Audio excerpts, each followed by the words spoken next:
Hello दोस्तों, आज की इस क्लास में पढ़ेंगे एलसीएम व एचसीएफ निकालना। तो आइए शुरू करते हैं अपना टॉपिक एलसीएम व एचसीएफ निकालना।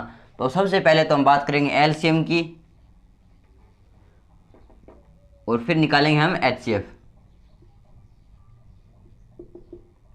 अब दोस्तों एलसीएम व एचसीएफ निकालने के लिए सबसे पहले तो हमें करना पड़ता है अभाज्य गुणनखंड। तो जब हम एलसीएम निकालते हैं तो एलसीएम निकालने के लिए जितने हमें संख्याएं दी होती है उन सभी संख्याओं का अभाज्य गुणनखंड एक साथ ज्ञात किया जाता है, और बल्कि एचसीएफ में उनका अभाज्य गुणनखंड अलग अलग ज्ञात किया जाता है। जैसे एचसीएफ में 14 का अलग करेंगे, 25 का अलग करेंगे, 40 का अलग करेंगे, जबकि एलसीएम के अंदर हम इन सभी का एक साथ करेंगे। तो आइए शुरू करते हैं। तो सबसे पहले तो ज्ञात करेंगे हम एलसीएम। तो एलसीएम ज्ञात करने के लिए हम करेंगे 14, 25 व 40। 14, 25 व 40 का एलसीएम हमने यहाँ पर संख्या ले रखी है 14, 25 व 40, इनका एक साथ अभाज्य गुणनखंड करेंगे।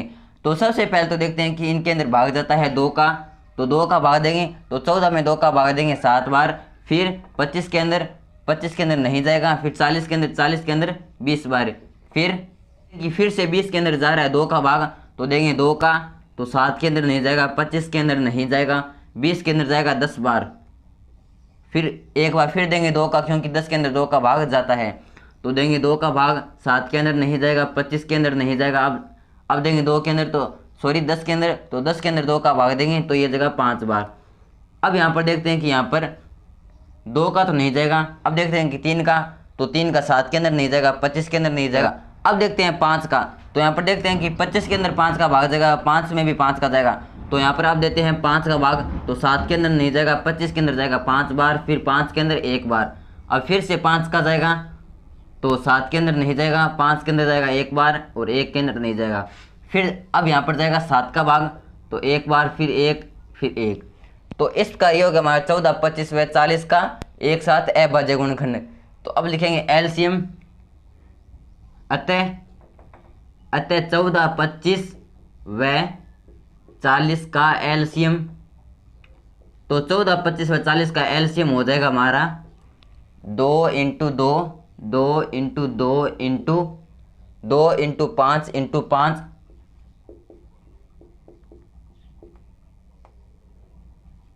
× 7। तो ये हो गया हमारा 14, 25 व 40 का एलसीएम। तो ये हो जाएगा हमारा 2 × 2 यानी 4, 4 × 2 यानी 8, 8 और 8 इंटू, अब ये है 5 × 5 यानी 25, और ये हमारा 7, तो ये हो जाएगा हमारा 1400। तो इस प्रकार 14, 25 व 40 का एलसीएम आता है हमारे पास 1400। अब याद करेंगे एचसीएफ। तो हमने देखा कि एलसीएम में हमने इन सभी का एक साथ अभाज्य गुणनखंड किया, लेकिन एचसीएफ में हम इनका अलग अलग अभाज्य गुणनखंड करेंगे।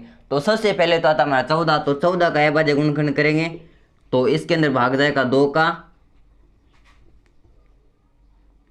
इसके अंदर 2 का भाग देंगे 7 बार जाएगा, फिर 7 के अंदर जाएगा, फिर 7 का, तो 1 बार, तो ये होगा 14 का अभाज्य गुणनखंड। अब करेंगे 25 का, तो 25 में जाएगा 5 का 5 बार, फिर 5 में 5 का 1 बार।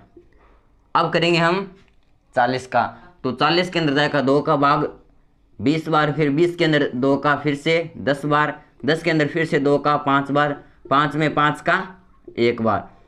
तो यहाँ से 14 का अभाज्य गुणनखंड हो गया हमारा 2 × 7, 25 का हो गया हमारा 5 × 5, और ये हो गया हमारा 40 का हो गया 2 × 2। अब दोस्तों यहाँ पर हमें इन तीनों में देखना है कि तीनों में कॉमन क्या है, अर्थात यहाँ पर देखते हैं कि 2 यहाँ पर है, यहाँ पर भी है, लेकिन इसके अंदर 2 नहीं है, अर्थात 2 यहाँ पर तीनों में कॉमन नहीं है। अब देखते हैं 7, तो 7 यहाँ पर 7 इसके अंदर है, लेकिन इसके अंदर भी नहीं है, इसके अंदर नहीं है। 5 केवल इसके अंदर है, और इसके अंदर है, इसके अंदर नहीं है। तो देखते हैं कि इन तीनों के अंदर कॉमन क्या है। कॉमन है सिर्फ और सिर्फ 1, क्योंकि इसकी गुणा में हम 1 लगा सकते हैं, इसकी गुणा में भी 1 लगा सकते हैं, और इसकी गुणा में भी 1 लगा सकते हैं। तो इन तीनों में कॉमन क्या है? कॉमन है हमारा 1, तो 1 कॉमन है। तो इस प्रकार 14, 25 व 40 का एचसीएफ हो जाएगा हमारा 1।